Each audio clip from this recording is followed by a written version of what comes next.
আমার নাম নিলয়। আমার বাড়ি তমলুকে। আজ আমি আপনাদের নিজের ব্যক্তিগত জীবনের গল্প বলে শোনাবো। আমি কলেজ লাইফ থেকে একটা মেয়েকে ভালোবাসি, যার নাম প্রিয়া। কিন্তু আমি একটু লাজুক স্বভাবের ছিলাম, তাই প্রিয়াকে বলতে পারিনি যে আমি ওকে ভালোবাসি। প্রিয়া আমার বাড়ির পাশেই থাকে। ওর আর আমার বাড়ির দূরত্ব মাত্র 3-4 মিনিট, কিন্তু সেভাবে কখনোই দেখা সাক্ষাৎ হয়নি। প্রথমবার আমি প্রিয়াকে দেখি কম্পিউটার ক্লাসে গিয়ে। প্রথম দেখাতেই আমি প্রিয়াকে ভালোবেসে ফেলি। তখন আমি ঠিকভাবে জানতামও না ভালোবাসা কী, কিন্তু সেটা ছিল আমার প্রথম ভালোবাসা। গ্র্যাজুয়েশন কমপ্লিট করার পর আমি বাবার সাথে নিজেদের ওষুধের দোকানে বসতাম। দোকান আমাদের বেশ ভালোই চলতো। আমি বাবা মার একমাত্র সন্তান, তাই ধীরে ধীরে বাড়ির দায়িত্বও নিতে শুরু করে দিলাম। এখন আমার শুধু একটা ইচ্ছা, প্রিয়াকে আমার জীবনে আনা। প্রিয়া তখনও কলেজেই পড়তো।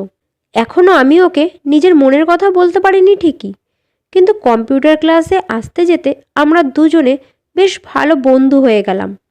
প্রিয়া আমার সঙ্গে সব কথা শেয়ার করে। প্রিয়ার একটাই স্বপ্ন ছিল, কলকাতায় গিয়ে একজন অভিনেত্রী হওয়া। পাড়ার নানা রকম প্রোগ্রামে ও অভিনয় করত, আর নাচটাও ও বেশ ভালোই করত।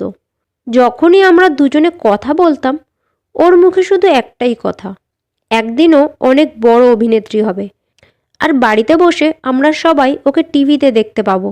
কিন্তু অসুবিধা শুধু একটাই, ওর বাড়ির লোক কিছুতেই কলকাতায় যেতে দিতে রাজি হচ্ছে না। একই পাড়ায় থাকার সুবাদে প্রিয়ার মা আমাকে খুব ভালোভাবেই চিনত। তাছাড়া পাড়ার সবাই আমাকে ভালো ছেলে হিসেবেই জানতো। তাই ও আমাকে অনেকবার অনুরোধ করলো আমি যেন একবার ওর মাকে বোঝাই। তাই ঠিক করলাম যে আমি ওর স্বপ্ন পূরণে ওকে সাহায্য করব। আমার মা জানতেন যে আমি প্রিয়াকে ভালোবাসি, তাই একদিন আমি আমার মাকে নিয়ে ওদের বাড়ি গেলাম।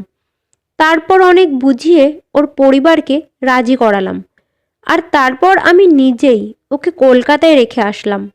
প্রিয়ার মা ছোটবেলায় ক্যান্সারে মারা গিয়েছিলেন। তারপর থেকে প্রিয়ার বাবা আর পিসি ওকে বড় করেছে। ওর মুখের দিকে চেয়ে ওর পিসিও আর বিয়ে করেননি।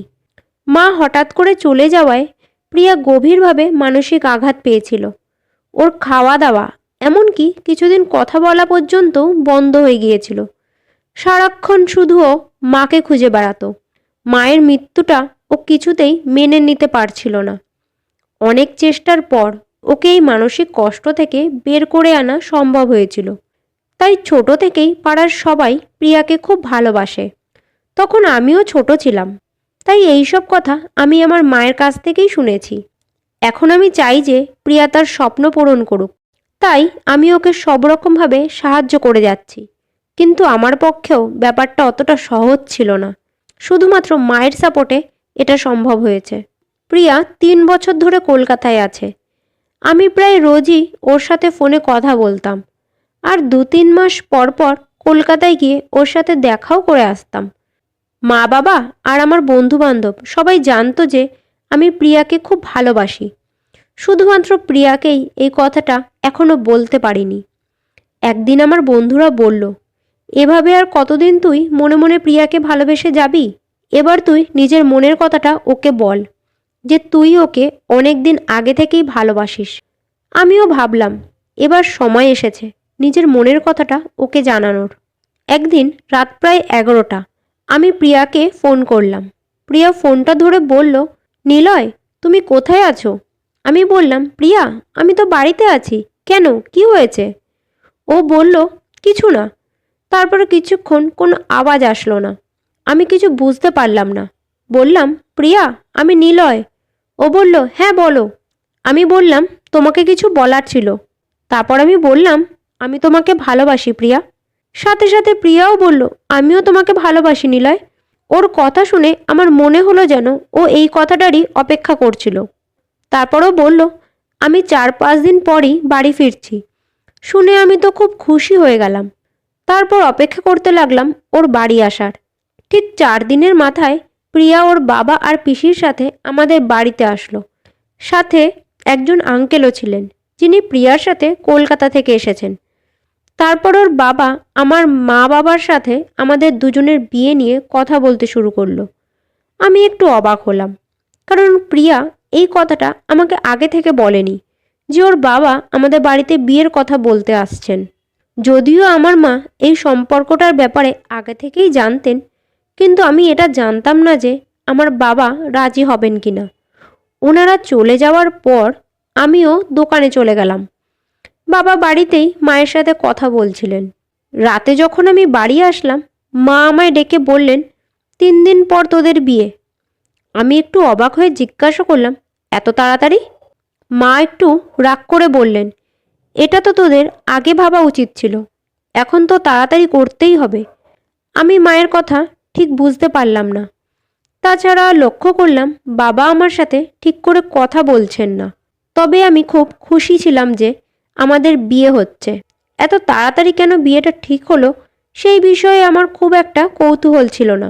তাছাড়া বিয়ের দিনটা এত তাড়াতাড়ি চলে এলো যে প্রিয়াকেও এই ব্যাপারে জিজ্ঞাসা করার সময় পাইনি। মনে মনে ভাবলাম যা হচ্ছে ভালোই হচ্ছে। 3 দিনের মধ্যে আমাদের বিয়ে হয়ে গেল। বিয়েটা এত তাড়াতাড়ি ঠিক হওয়ার কারণে খুব একটা জাঁকজমকভাবে আমাদের বিয়ে হয়নি। কিছু আত্মীয় স্বজন আর আমার বন্ধু বান্ধবরা বিয়েতে নিমন্ত্রিত ছিল। আজ বিয়ের পর প্রথম রাত, আমাদের ফুলশয্যা। আমি বিশ্বাসই করতে পারছিলাম না যে এটা সত্যি। প্রিয়া আমার ঘরে আমার বিছানায় বসে আছে। আমি ঘরে ঢুকে দরজাটা বন্ধ করলাম। তারপর বিছানায় ওর পাশে বসে ওর হাত দুটো ধরে বললাম, আজ তোমাকে দেখতে খুব সুন্দর লাগছে। আমি তো চোখই ফেরাতে পারছি না। ও সাথে সাথে বলে উঠল, তোমাকে কেউ কিছু বলেনি তো? আমি বললাম, কি? নিধি বলল, আমি সবাইকে মানা করেছিলাম যেন কেউ তোমাকে আগে থেকে কিছু না বলে। আমি নিজে তোমাকে আজ বলবো। তারপরও যা বলল তা শুনে যেন আমার মাথার উপর আকাশ ভেঙে পড়ল। সে বলল, আমি প্রেগনেন্ট, আর আমার বাচ্চার বাবা তুমি। এই বলেই ও আমার গলা জড়িয়ে ধরল। কিন্তু আমি বুঝতে পারছিলাম না এটা কিভাবে সম্ভব। বিয়ের দিন প্রথমবার আমি প্রিয়ার গালে চুমু দিয়েছিলাম, তাও আবার সবার সামনে, আর ফটোগ্রাফারের বলাতে। তাহলে এই বাচ্চা কিভাবে আমার হতে পারে? প্রিয়া কেন মিথ্যা কথা বলছে? সারা রাত প্রিয়া আমার পাশে শুয়ে না জানি কি কথা বলতে লাগলো, কিন্তু আমার অবস্থা খুব খারাপ ছিল। এখন আমি বুঝতে পারছিলাম কেন এত তাড়াতাড়ি আমাদের বিয়েটা হয়েছে। কারণ প্রিয়া সবার কাছে বলেছিল এই বাচ্চাটা আমার। এবার আমি নিজেকে বলির পাঠা বলে মনে করতে শুরু করলাম। এইভাবেই 3 মাস কেটে গেল। প্রিয়া সব সময় বলতো যে ও আমাকে খুব ভালোবাসে, আর ওকে দেখেও মনে হতো যে ও খুব ভালো আছে। এই 3 মাসে না জানি কি চিন্তা ভাবনা আমার মাথায় এসেছে। এইভাবে চলতে থাকলে আমি নিজেই একদিন না পাগল হয়ে যাই। বাড়িতে সবাই থাকায় আমি এই ব্যাপারে প্রিয়ার সাথে বেশি কথা বলতে পারতাম না। তারপর একদিন বাবা মা যখন মাস্তুতো দাদার বিয়েতে গেল, আমি প্রিয়াকে জিজ্ঞাসা করলাম, কি হচ্ছে এসব? বাচ্চাটা কার? ও কথাটা শুনেই অবাক হয়ে গেল। তুমি কি মজা করছো? আমি একটু ভারী গলায় বললাম, তুমি ভালো করেই জানো এই বাচ্চাটা আমার না। আমাকে সত্যি বলো, এই বাচ্চাটা কার? আমি তোমাকে খুব ভালোবাসি, তাই আমি সব কিছু মেনে নেব, কিন্তু আজ তোমাকে সত্যিটা বলতেই হবে। সে কাঁদতে কাঁদতে বলল, আমি সত্যি বলছি এই বাচ্চাটা তোমার। কিন্তু ওর এই মিথ্যা কথায় আমার খুব রাগ হয়ে গেল। আমি আর নিজেকে সামলাতে পারলাম না। আমি ওর গালে একটা চড় মারলাম, আর সেই রাতেই আমি তাকে বাড়ি থেকে বেরিয়ে যেতে বললাম। প্রিয়া আর কিছু না বলে তখনই নিজের বাড়িতে চলে গেল। আমার পরিবার আর আশেপাশের সবাই জানতে পারল যে প্রিয়া আমার ভালোবাসার সুবিধা নিয়েছে। এইভাবেই আরও 4 মাস কেটে গেল। প্রিয়া আমাদের দোকানের সামনে দিয়েই আসা যাওয়া করত। একদিন যখন প্রিয়া ওর পিসির সাথে ডাক্তারের কাছে গেছিল, তার কিছুক্ষণ পরেই একজন মাঝবয়সী মহিলা আমার দোকানে এসে প্রিয়ার বাড়িটা ঠিক কোথায় জানতে চাইল। আমি ওদের বাড়িটা দেখিয়ে দিয়ে বললাম, ওরা এখন বাড়িতে নেই। যতক্ষণ ওরা বাড়িতে না আসে আপনি আমার দোকানে বসে অপেক্ষা করতে পারেন। কিছুক্ষণ পর আমি ওনাকে জিজ্ঞাসা করলাম যে আপনি প্রিয়াকে খুঁজছেন কেন? উনি বললেন, ওই রাতের দুর্ঘটনার পর আমার আর প্রিয়ার সাথে দেখা হয়নি। ও কেমন আছে তা জানতেই আমি এসেছি। আমি জিজ্ঞাসা করলাম, কোন দুর্ঘটনার কথা বলছেন আপনি? সে বলল, আমার বাড়ি কলকাতায়, এক অ্যাক্সিডেন্টে আমার ছেলে নিলয়। আমি অবাক হয়ে গেলাম। নিলয়? উনি বললেন, হ্যাঁ, আমার ছেলে নিলয় আর প্রিয়া একে অপরকে ভালোবাসতো। একটা সিরিয়ালে কাজ করার সময় ওদের দুজনের পরিচয় হয়। পরিচয় থেকে বন্ধুত্ব আর তারপর ভালোবাসা। ওরা বিয়ে করবে বলেও ঠিক করেছিল। এসব কথা বলতে বলতেই উনি চুপ হয়ে কেমন যেন অন্যমনস্ক হয়ে গেলেন। কিছুক্ষণ পর আমি জিজ্ঞাসা করলাম, তারপর? উনি বললেন, একদিন প্রিয়া আর আমার ছেলে একসাথে কাজ থেকে বাড়ি ফিরছিল। হঠাৎ রাস্তা ক্রস করার সময় একটা লরি এসে আমার ছেলেকে ধাক্কা মেরে চলে যায়। এটা শোনার পর আমার কাছে সব কিছু পরিষ্কার হয়ে গেল। প্রিয়া যাকে ভালোবাসতো তার নামও নিলয় ছিল। ও এখন আমার কাছে এসে আমাকে সেই নিলয় মনে করছে, যে এখন এই পৃথিবীতে নেই। সে তার ভালোবাসার মানুষকে হারিয়ে এতটাই শোকাহত ছিল যে সে আর বাস্তবটা মেনে নিতে পারছিল না। এখন আমি বুঝতে পারছি, প্রিয়া আসলে আমাকে নিলয় মনে করছে, যাকে ও ভালোবাসতো। তার চোখে যে ভালোবাসা আমি দেখেছি তা আসলে সেই নিলয়ের জন্য, আমার জন্য নয়। আমি মহিলাটিকে বললাম, মাসিমা, আপনি চিন্তা করবেন না, এখন আপনি বাড়ি যান, কারণ ওদের আসতে একটু দেরি হবে। আমি ওর স্বামী, আমি ওর খেয়াল ঠিকভাবে রাখবো। আসলে আমি চাইছিলাম না যে প্রিয়ার আবার সব কিছু মনে পড়ে যাক, তাই আমি ওনাকে প্রিয়ার সাথে দেখা করতে দিইনি। তারপর ডাক্তার দেখিয়ে যখন ও বাড়ি গেল, আমি ওদের বাড়িতে গিয়ে প্রিয়াকে সরি বললাম। প্রিয়া কাঁদতে কাঁদতে আমাকে বলল, নিলয়, আমি তোমাকে এত ভালোবাসি, আর তুমি আমাকে এইভাবে অপমান করলে। আমাদের ভালোবাসার চিহ্নকে তুমি অস্বীকার করলে।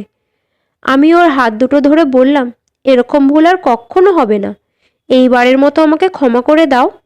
তারপর আমি ওকে অনেক বুঝিয়ে সুঝিয়ে আমার সাথে বাড়ি নিয়ে আসলাম। মা বাবা প্রথমে অমত করছিলেন ঠিকই, কিন্তু আমি ওনাদের বোঝালাম, আমি জানি প্রিয়া আমাকে ভালোবাসে না। ও সেই নিলয়কে ভালোবাসে যার বাচ্চার মাও হতে চলেছে। কিন্তু আমি ওকে ভালোবাসি, তাই আমি ওকে সারা জীবন আগলে রাখবো। এবার থেকে প্রিয়াকে ভালো রাখার দায়িত্ব আমার, আর সাথে ওর বাচ্চার দায়িত্বও আমার। আমি ওদের দুজনকে একটা ভালো জীবন দেব। আজ 5 বছর হয়ে গেল আমরা সুখে সংসার করছি। আমাদের বাচ্চাটাও বেশ বড় হয়ে গেছে। কিছুদিন ধরে লক্ষ্য করছি প্রিয়ার আবার সব কিছু ধীরে ধীরে মনে পড়ছে। জানি একদিন ওর আগের সব কথা মনে পড়ে যাবে, আর তখন ওর আমাকে মেনে নিতে একটু অসুবিধা হবে। তবে আমি জানি আমার ভালোবাসা ওকে আমার থেকে দূরে চলে যেতে দেবে না। বন্ধুরা, আশা করছি আজকের এই গল্পটা আপনাদের ভালো লেগেছে। যদি ভালো লেগে থাকে তাহলে ভিডিওটাকে একটা লাইক আর চ্যানেলটাকে সাবস্ক্রাইব করার অনুরোধ রইল।